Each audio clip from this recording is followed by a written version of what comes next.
पाकिस्तान की सरजमीं पर एक बार फिर अज्ञात हमलावरों का खौफ नाच रहा है। ये हमलावर किसी साई की तरह आते हैं, अपना काम तमाम करते हैं और हवा में विलीन हो जाते हैं। पिछले कुछ महीनों से पाकिस्तान के सुरक्षित बिलों में छिपे आतंकियों को ठीक उसी अंदाज में रास्ते से हटाया जा रहा है जैसा किसी थ्रिलर फिल्म में होता है, या कहें कि जैसा धुरंधर में होता है।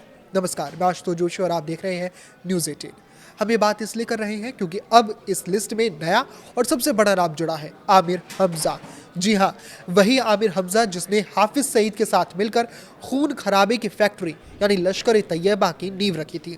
लाहौर की सड़कों पर जब हमजा के सीने को गोलियों से छलनी किया गया तो उसकी गूंज केवल पाकिस्तान ही नहीं बल्कि सीमा पार भारत और अंतर्राष्ट्रीय गलियारों में भी सुनाई दी गई। ये वारदात किसी सोची समझी सर्जिकल स्ट्राइक से कम नहीं थी। रिपोर्ट्स के मुताबिक आमिर हमजा लाहौर के एक न्यूज़ चैनल के दफ्तर से बाहर निकल रहा था। उसे लगा होगा कि वो लश्कर और आईएसआई के गढ़ में सुरक्षित है, लेकिन बाहर मौत उसका इंतजार कर रही थी। जैसे ही वो दफ्तर की दहलीज से बाहर आया, पहले से घात लगाकर बैठे धुरंधर हमलावरों ने उस पर अंधाधुंध फायरिंग शुरू कर दी। हमलावर इतने पेशेवर थे कि भारी सुरक्षा के बावजूद वो वारदात को अंजाम देकर गायब हो गए। फिलहाल हमजा अस्पताल में अपनी आखिरी सांसें गिन रहा है और उसके बचने की उम्मीद ना के बराबर, यानी भारत का दुश्मन अस्पताल में तड़प रहा है। आमिर हमजा कोई मामूली गुंडा नहीं बल्कि आतंक की दुनिया का एक बड़ा इंस्टीट्यूशन है। 1980 के दशक में जब हाफिज सईद लश्कर-ए-तैयबा खड़ा करने का सपना देख रहा था, तब हमजा उसका सबसे बड़ा सिपहसालार बनकर उभरा। उसे लश्कर का मुख्य प्रचारक और ब्रेन वॉशर माना जाता है। ये संगठन की पत्रिका मजल्लाह अल दावा का संपादक था और अपनी किताबों में जहरीले भाषणों से हजारों युवाओं के दिमाग में जिहाद का जहर घोलने का काम करता था।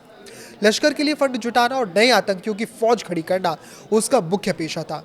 हमजा का इतिहास भारत के प्रति नफरत से भरा पड़ा है। अफगानिस्तान में सोवियत सेना के खिलाफ लड़ने के बाद उसने अपनी पूरी ऊर्जा भारत विरोधी आतंकी गतिविधियों में झोंक दी थी। भारत में हुए कई आतंकी हमलों की साजिश के पीछे कहीं ना कहीं हमजा के जहरीले सिद्धांतों का हाथ रहा है। इसी खतरनाक प्रोफाइल की वजह से अमेरिका ने उसे अंतर्राष्ट्रीय आतंकी घोषित कर उस पर कड़ी प्रतिबंध लगा रखे थे। वो केवल हाफिज सईद का दोस्त नहीं बल्कि लश्कर के वैचारिक ढांचे की सबसे मजबूत दीवार थी। पाकिस्तान में पिछले एक साल से एक अजीब सा पैटर्न दिख रहा है। लश्कर, जैश और हिजबुल्लाह के जैसे संगठनों के बड़े नेताओं को अज्ञात बंदूकधारी चुन चुन कर निशाना बना रहे हैं। कभी नमाज के बाद, कभी घर के बाहर, तो कभी दफ्तर के बाहर। लाहौर की इस ताज़ा वारदात ने पाकिस्तानी खुफिया एजेंसी आईएसआई के दावों की धज्जियां उड़ा दी हैं। पाकिस्तान अब अपने ही घर में अपने पालतू आतंकियों को बचाने में नाकाम साबित हो रहा है।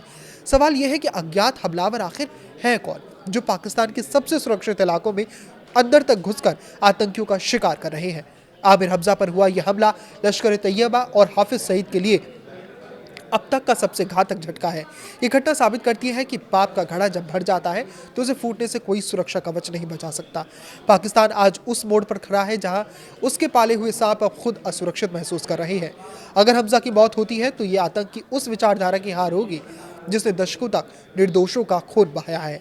समाज के लिए संदेश है कि आतंक की राह पर चलने वालों का अंत अंततः अज्ञात और खौफनाक ही होता है।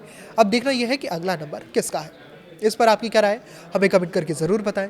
लाइक करें, शेयर करें और इसी तरह जुड़े रहें। नमस्कार।